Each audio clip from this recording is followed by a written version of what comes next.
Enhancing verbal communications. I want to share with you the significance of enhancing your verbal communication skills, how choosing the right words, tone, and delivery can make a profound impact on your professional interactions. This module on enhancing verbal communications is designed to help you understand the key elements of effective speaking, including vocabulary, context, presentation, and the appropriate means of communication. By mastering these aspects, you can become a more effective communicator, improving your ability to convey ideas, collaborate with colleagues, and achieve your professional goals. Vocabulary, the foundation of verbal communication. Your choice of words is the foundation of effective communication. The words you use should be understood for what they convey and mean, and it's essential to know how to express them appropriately. This section emphasizes the importance of expanding your vocabulary to enhance everyday communication, enabling you to articulate your thoughts clearly and precisely. Understanding the role of vocabulary is critical because it directly affects how your message is received and understood. A rich and precise vocabulary allows you to communicate more effectively, reducing the likelihood of misunderstandings and ensuring that your intentions are clear. On the other hand, a limited vocabulary can lead to vague communications, which can cause confusion and hinder your ability to express your ideas fully. Context, matching words to situations. The context in which you use certain words is just as important as the words themselves. This section discusses how different interactions require different language and how the choice of words can incite various effects or responses from others. Knowing which words to use in specific situations can help you navigate complex social and professional dynamics with greater ease.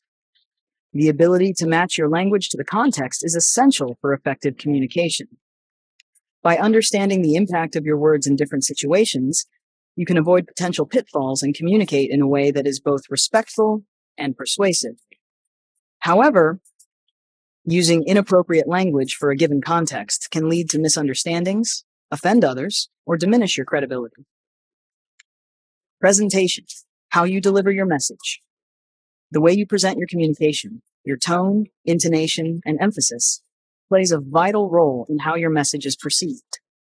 This section covers the importance of stressing the right words, using an appropriate tone of voice, and deciding when to communicate via phone or face-to-face. Mastering the presentation of your message is crucial for ensuring that your communication is effective. A well-delivered message can convey confidence, professionalism, and empathy, making it more likely that your audience will respond positively. Conversely, poor presentation can undermine your message, leading to misinterpretation or a negative reaction. Choosing the means, when and how to communicate. Deciding the best means of communication, whether through email, phone, or face-to-face interaction, is another critical aspect of verbal communication. This section explores how to select the appropriate communication method based on the situation and why certain discussions are better suited to in-person or verbal exchanges rather than written ones. Selecting the right means of communication is important because it influences how effectively your message is conveyed and received. By choosing the appropriate method, you can ensure that your communication is timely, clear, and suited to the needs of the situation. Failing to choose the correct communication medium can lead to delays, misunderstandings, or even damage to professional relationships. Verbal communication at work. Practical applications. This section dives into specific applications of verbal communication in the workplace, such as making requests, sharing information, and questioning. It outlines the different language patterns and structures that can be used in various scenarios, from asking for support to explaining complex information. Applying effective verbal communication in practical situations is key to navigating the demands of the workplace. By using the right language patterns, you can ensure that your communication is clear, concise, and appropriate for the context. In contrast, using incorrect or unclear language can result in misunderstandings, missed opportunities, and a lack of collaboration within your team. Points to ponder about verbal communication. This section provides valuable insights into the nuances of verbal communication, such as avoiding negative language, using collective terms to promote teamwork, and assuming the best intentions in others. It also emphasizes the importance of using soft language when dealing with human emotions, as well as maintaining a positive and professional attitude in all interactions. Understanding these points is crucial for enhancing your verbal communication skills and building positive relationships at work. By following these best practices, you can foster a collaborative and supportive work environment, leading to greater success and satisfaction in your professional life. Neglecting these principles can lead to strained relationships, misunderstandings, and a less effective communication style. This module highlights the importance of enhancing your verbal communication skills, offering insights into how vocabulary, context, presentation, and the choice of communication methods can significantly improve your interactions in the workplace. Hey there. I want to share some thoughts based on what I've learned over the years about speaking skills. In my experience, it all starts with embracing where you are right now. I know many of us, especially when English isn't our first language, sometimes feel we struggle with expressing ourselves. But I've seen that effective speaking isn't about perfection. It's something you build gradually with practice and patience. I've also found that focusing on constant improvement really makes a difference. Every conversation and interaction is a chance to refine your style. For instance, expanding your vocabulary has been a game changer for me. I've seen how reading more can naturally increase the words you have at your disposal, letting you express thoughts and emotions more clearly. The more words you know, the easier it becomes to share complex ideas without getting stuck. Another thing I've noticed is how much context and presentation matter. It's not just what you say, but how you say it. I've learned that choosing the right words for the situation, whether it's a formal setting or a casual chat, can completely change the message. I've experimented with stressing different words in my sentences, and it really helps convey urgency or flexibility depending on the moment. I've also realized that the medium of communication plays a huge role. Whether you're on a phone call, in a face-to-face meeting, or using a messaging app, the way you deliver your message should match the situation. Sometimes a quick chat works best, and other times a well-thought-out email is the way to go. When it comes to the different forms of verbal communication, I found it useful to think about it in a few simple ways. For example, when I'm making a request, I try to ask politely, using phrases like, "Could you please?" rather than sounding demanding. Sharing information clearly is another skill I've developed. It's all about making sure the other person understands exactly what you mean. I've also learned the importance of questioning and paraphrasing. Whenever I'm not sure I've understood someone correctly, I ask clarifying questions or rephrase what they said in my own words. This not only confirms my understanding, but also shows the other person that I'm really listening. One more thing I always keep in mind is the power of language in creating a positive atmosphere. I've seen that avoiding negative words like can't or won't opens up conversations. I try to use collective language, saying we or us, to foster a sense of teamwork. Believing that everyone is doing their best really helps build a collaborative spirit. Lastly, I encourage you to practice these skills regularly. I've found that recording your conversations or even just reflecting on them afterward can provide valuable insights into where you can improve. Over time, these small changes add up, and you'll find yourself communicating more clearly, confidently, and effectively. I hope these thoughts resonate with you and that you find a few nuggets here that you can apply to your own everyday interactions. Happy speaking. In my experience, committing to regular practice really makes a difference in your communication skills. I treat every conversation as a chance to learn and improve, whether it's a quick chat with a colleague or a more formal discussion. I've noticed that when I take a moment after each interaction to reflect on what worked and what could be better, it gradually sharpens my delivery. Every time I push myself to speak a bit more clearly or adjust my tone, I see a small improvement. These little steps really add up over time, making it easier to express my ideas confidently and effectively. In my experience, building up your vocabulary has been a real game changer. I've found that diving into books and exploring different topics naturally expands the words at my disposal. Over time, I started noticing that the more words I knew, the better I could express my thoughts and emotions with clarity. I love how this not only helps me communicate more precisely, but also makes it easier to share complex ideas without feeling stuck. It's like adding new tools to your toolbox. Each word opens up a new way to connect and convey what you really mean.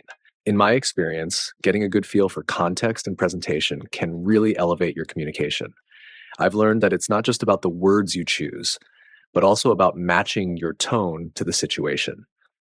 I've found that using a formal tone in professional settings and a more relaxed one in casual chats makes a big difference.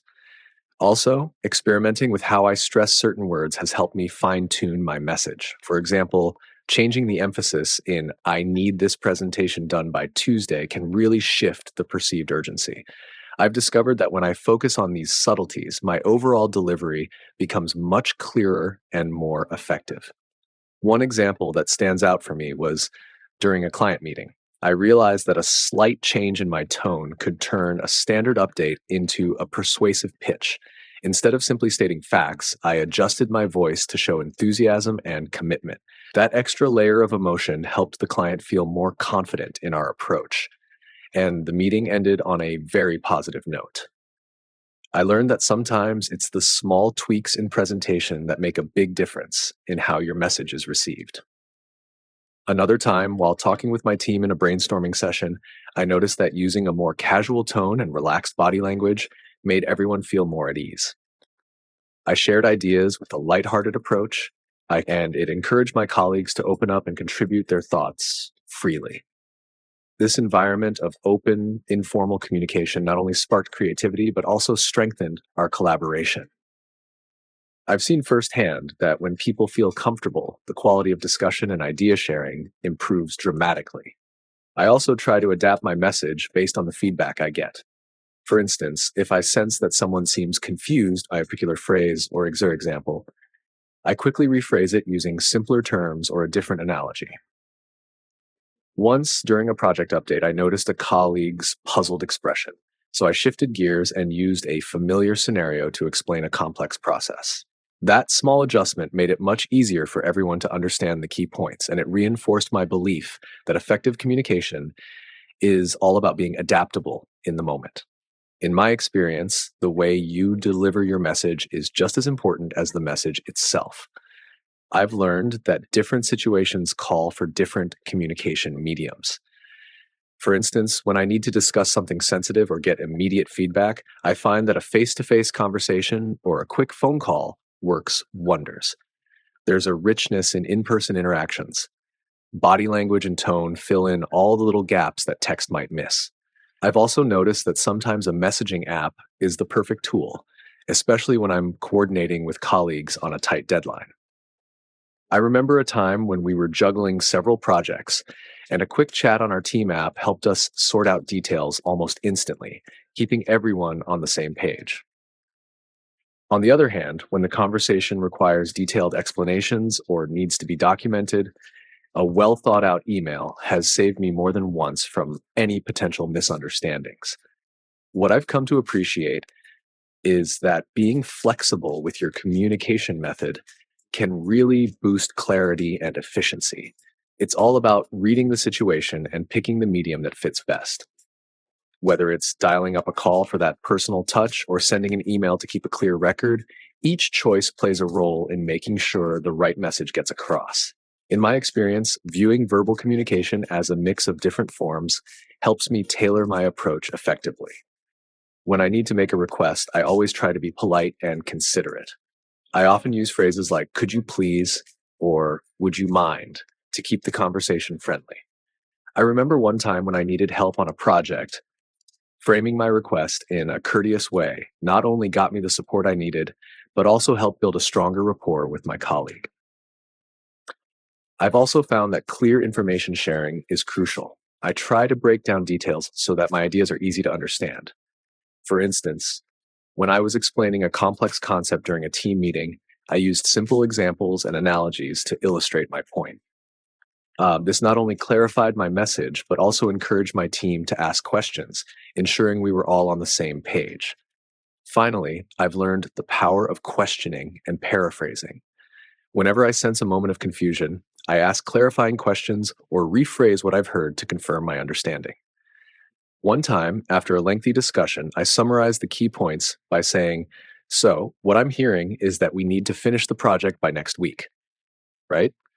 This simple step has helped me avoid misunderstandings and reinforce that I'm truly engaged in the conversation. In my experience, the words I choose can really shape the mood of a conversation. I've found that steering clear of negative phrases like can't or won't makes it easier for everyone to stay positive. Instead, I try to focus on what's possible. For example, if I feel stuck, I remind myself and others by saying, let's explore what we can do rather than fixating on limitations. I've also learned the value of using collective language. When I say we or us, um, instead of singling someone out, it creates a more inclusive environment. I remember working on a challenging project where I made it a point to acknowledge the team's efforts by saying, we're in this together. And that simple shift really boosted everyone's morale. It helped me build a sense of shared responsibility and fostered genuine teamwork. Another thing I've seen work wonders is assuming positive intent. I try to believe that everyone is doing their best, which helps me communicate in a more supportive way. When I notice tension in a conversation, I often reframe my responses to be more encouraging. For instance, instead of saying, you didn't handle this correctly, I might say, I appreciate your effort here. Let's see how we can improve this together. This approach has helped me create a more cooperative and friendly atmosphere in my interactions.